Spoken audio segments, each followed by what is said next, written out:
आप कोई वेद उठा के देखें, संहिता उठा के देखें, किसी का भाष्य देखें, तो उसमें कई चीज़ें पढ़ने को मिलेंगी। सबसे पहले आता है उसके ऋषि का नाम, कि इस मंत्र का ऋषि क्या है।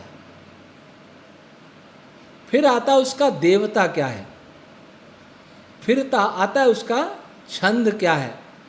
फिर आता है उसका स्वर क्या है। ऋषि, देवता, छंद और स्वर। उसके बाद मंत्र आता है। मंत्र में कई पद होते हैं, पदों में अक्षर होते हैं। तो ऋषि क्या होता है? ऋषि जो लिखा है, इस नाम की सूक्ष्म प्राण रश्मियां इस ब्रह्मांड में सर्वत्र हैं।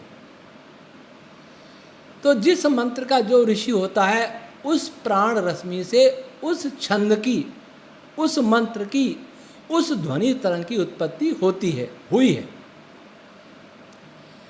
उदाहरण के लिए देखें तो जैसे गायत्री मंत्र है, ओम भूर्भुवः स्वः, जिसको सब जानते हैं, तत्सवितुर्वरेण्यम।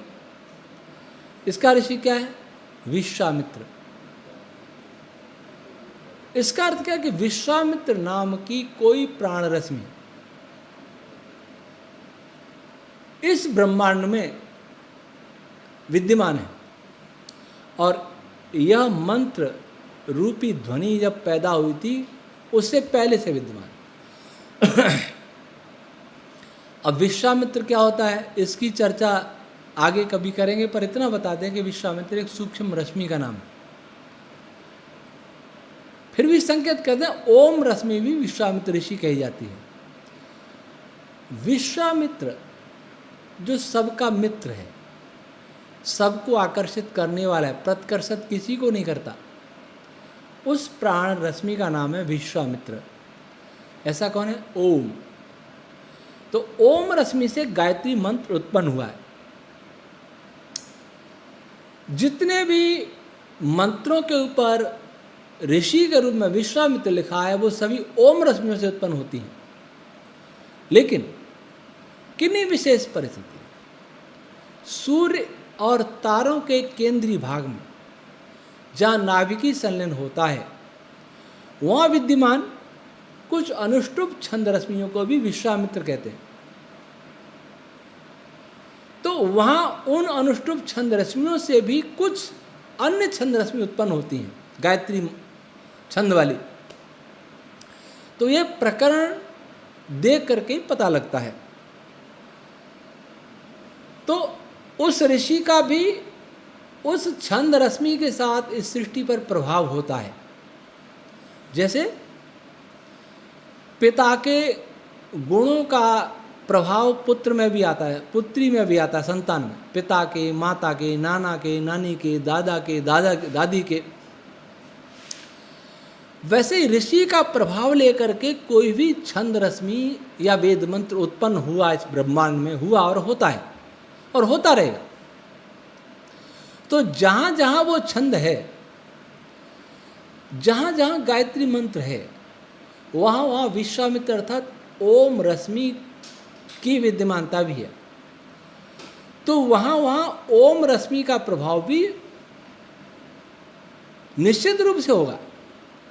तो गायत्री मंत्र की ध्वनि जहाँ है, गायत्री रश्मि यहाँ जहाँ है, वहाँ ओम रश्मि का आकर्षण वाला गुण भी अवश्य विद्यमान होगा। एक तो गायत्री मंत्र का स्वयं का होगा जो प्रभाव होगा, इस ओम का भी साथ में थोड़ा होगा, क्योंकि उसी से पैदा हुए, उसके गुण आएंगे ही।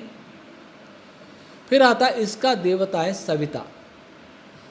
ऋषि के बाद आता है देवता। तो देवता का भी सृष्टि पर प्रभाव होता है। जैसे गायत्री मंत्र का देवता है सविता। सविता अनेक संदर्भ में इसके अनेक अर्थ हैं। सविता का अर्थ विद्युत है, सविता का अर्थ वायु है। तो ये गायत्री मंत्र होगा, वहाँ विद्युत एक सक्रिय होगी, वहाँ इलेक्ट्रोमैग्नेटिक फोर्स ये अधिक क्रियाशील होंगे। वहाँ सविता का अर्थ वायु, वहाँ वायु वैक्यूम एनर्जी अधिक सक्रिय हो जाएगी। सविता का ईश्वर को छोड़ते हैं क्योंकि हम आदि दैविक पदार्थ विज्ञान वाला अर्थ देख रहे हैं। तो देवता का प्रभाव, देवता किसको कहते हैं? देवता उसको कहते हैं कि उस मंत्र का जो सबसे मुख्य प्रभाव होता है उसे कहते हैं देवता। सविता का अर्थ होता है सूर्य। इसका अर्थ यह है कि सूर्य आदि तारों के अंदर गायत्री छंद रश्मियां विशेष मात्रा में विद्यमान होती हैं। यह तत्सवितुर्वरेण्यम नहीं, दूसरी भी जिनका देवता सविता हो। इस प्रकाश की किरणें मेरे पास जो आ रही हैं, इनका भी नाम सूर्य होता है। सूर्य की रश्मियों को भी सूर्य कहा है। तो इन रश्मियों में भी गायत्री मंत्र अवश्य होता है, गायत्री छंद। ये गायत्री नहीं तो कोई दूसरा गायत्री। और वहाँ वह छंद उस प्रभाव को, उस फोटोन के प्रकाश को प्रभावित करता है।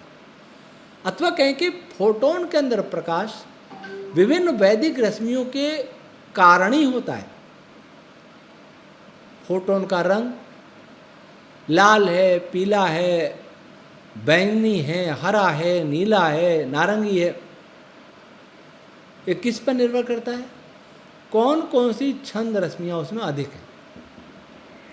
एक फोटोन में 360 प्रकार की छंद रश्मियाँ होती हैं।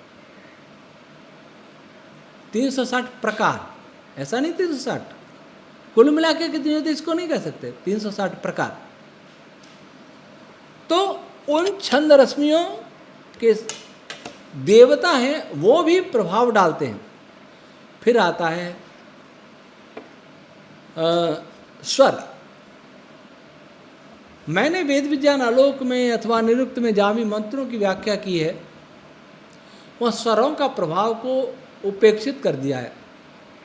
समयाभाव के कारण, ग्रंथ के विस्तार भय के कारण।